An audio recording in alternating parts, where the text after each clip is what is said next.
Après des mois de souffrance, le dernier grand témoin du deuxième conflit mondial s'éteint l'année du 40e anniversaire de la guerre. Le temps aura assagi l'image de l'empereur Hirohito. Les décisions controversées d'hier seront oubliées l'espace de quelques jours avec l'aide d'une avalanche d'images de ce vieil homme courbé, plus intéressé à son jardin qu'aux problèmes d'ordre politique. It's been the honor of my life to be your president. So many of you have written the past few weeks to say thanks, but I could say as much to you. Nancy and I are grateful for the opportunity you gave us to serve.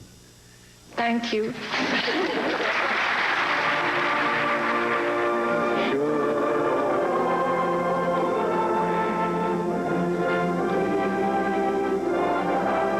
I, George Herbert Walker Bush, do solemnly swear that I will faithfully execute the office of President of the United States.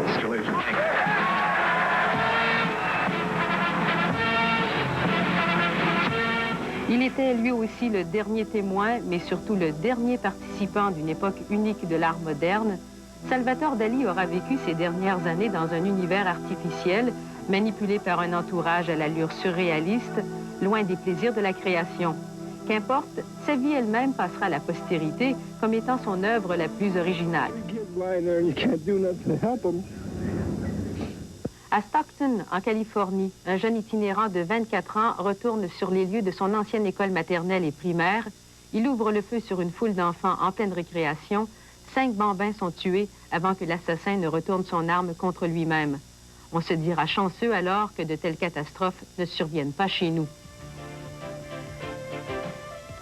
Le premier mois de l'année s'avère celui de la gourmandise. En quelques semaines seulement, le syndicat des postiers de Jean-Claude Perrault avale celui représentant les 46 000 facteurs canadiens. Power donne Consolidated Batters en pâture à une compagnie de Chicago pour plus de 2,5 milliards de dollars. Canadien International dévore Wardair. Imperial gobe Texaco Canada Limité. Et Molson et Carling O'Keeffe se mangent respectivement dans la main. Leur mariage civil leur apportant 53% du marché du houblon canadien.